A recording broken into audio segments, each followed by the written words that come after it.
Hello বন্ধুরা, আশা করি তোমরা ভালো আছো। অনেক দিন পরে ভিডিও করছি আর আজকে একটা গানের রিভিউ করতে চলে এসেছি। তো আশা করি তোমরা এই পুরো রিভিউ ভিডিওটা দেখবে এবং আমি যে গানটার কথা বলছি সেটা দুদিন আগে প্রায় আপাতত যখন ভিডিও করছি এখনও দুদিন হয়নি, বাট হয়ে যাবে কয়েক ঘন্টার মধ্যেই। তো যে গানটার কথা বলছি সেটা রকস্টার সিনেমারই একটা গান, প্রথম গান সম্ভবত, আমি যদি খুব ভুল না করি, রকস্টার সিনেমার পিরিতি। তো এই গানটা আমার কেমন লাগলো, সত্যি বলতে এটা আমার ভালো লেগেছে বলতে আমার মোটামুটি এটা গানটা ভালো লেগেছে, মানে এভারেজ বলতে পারো। বিকজ এটা আবার আমার টাইপের গান না, আবার আমার টাইপের গান মানে মিডিয়াম, এক কথায় আমার মিডিয়াম লেগেছে। তো গানটা নিয়ে যদি আমি কথা বলি, গানটা গেয়েছে পান্থ কানাই, আমি যদি ভুল না করি উচ্চারণে, তাহলে সিঙ্গারের নাম পান্থ কানাই। সে এই গানটা তার মতো করে ভালোই গেয়েছে। আর কম্পোজ করেছে আহমেদ হাসান সানি। কম্পোজ নিয়ে কোনো কথা হবে না, কম্পোজ যথেষ্ট ভালো হয়েছে এবং আমার যথেষ্ট ভালো লেগেছে। ডিরেক্টর, মিউজিক ডিরেক্টর ছিল হচ্ছে জাহিদ নীরব।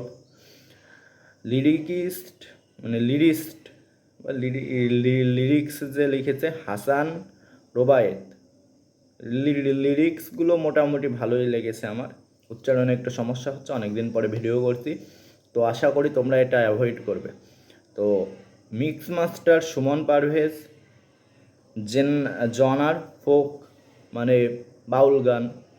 আর আমার এই ধরনের গান আমার পছন্দ হয় না সচরাচর, বাট এটা আমার মোটামুটি আমার ভালোই লেগেছে, কারণ আমি বাউল গান তেমন একটা শুনি না, পছন্দ করি না বলতে পারো। বাট এই গানটা মোটামুটি এভারেজলি আমার ভালো লেগেছে। এবং এই গানে শাকিব খানের যে পারফরম্যান্স দেখানো হয়েছে সেটা ভাই অনবদ্য। শাকিব খানকে খুব ভালো লেগেছে এবং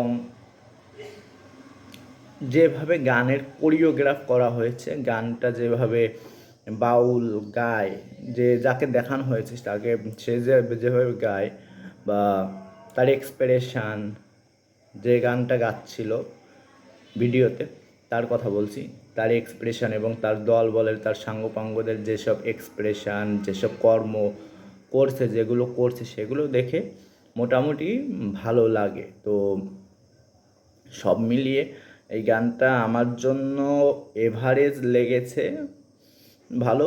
বিকজ আমি আগেই বললাম এইসব গান আমার খুব একটা পছন্দ হয় না। এটা যদি অন্য ধরনের গান হতো, যেমন নিঃশ্বাস গানটা বরবাদের, বা অন্যান্য গানের যে বরবাদের যেরকম গান ছিল, বা তুফান ছবিতে যেরকম গান, ওই রকমের গান হলে ওটা আমার একটু বেশি কমফোর্টেবল ফিল করি, কমফোর্ট জোনে পড়ে ওই সব গান।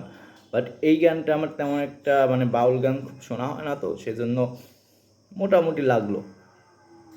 তো আজকে এই পর্যন্তই। তো তোমাদের এই ভিডিওটা বা তোমাদের এই গানটা যারা শুনেছে এত সময়, অলরেডি অনেকটাই 13 মিলিয়ন প্লাস ভিডিও মানে ভিউ হয়ে গেছে। তো তোমরা যারা শুনেছ তাদের কেমন লাগলো আর সেটা জানিও। আর চ্যানেলে নতুন হলে চ্যানেলটা সাবস্ক্রাইব করো। জানি আমি নিয়মিত না, প্রত্যেক দিন ভিডিও ছাড়ি না, বাইরের আওয়াজের জন্য রাস্তার পাশে বাড়ি, ক্ষমা করে দিও, একটু ক্ষমা সুন্দর দৃষ্টিতে। তো যা বলছিলাম, প্রত্যেক দিন ভিডিও করি না এবং অনেক দিন পর পর, প্রায় 40-41 দিন বা প্রায় 42 দিন পরে ভিডিওটা করছি। তার আগে 4 মাস পরে ভিডিও করেছিলাম, তার আগের ভিডিওটা 4 মাস আগের। এরকম অনেক হয়, বাট চেষ্টা করব যে এবারের থেকে অন্তত 2-1 দিন, 3-4 দিন বা 5-6 দিনে, সপ্তাহে 2-3টে ভিডিও দেওয়ার অন্তত চেষ্টা করব। তো তোমাদের এই রিভিউটা কেমন লাগলো, চ্যানেলে নতুন হলে চ্যানেল সাবস্ক্রাইব করে দিও আর বেল আইকনে ক্লিক করে দিও, যাতে নতুন ভিডিও যখনই ছাড়বো তোমাদের কাছে পৌঁছে যায়। তো আজকের মতো tata, bye bye, good bye.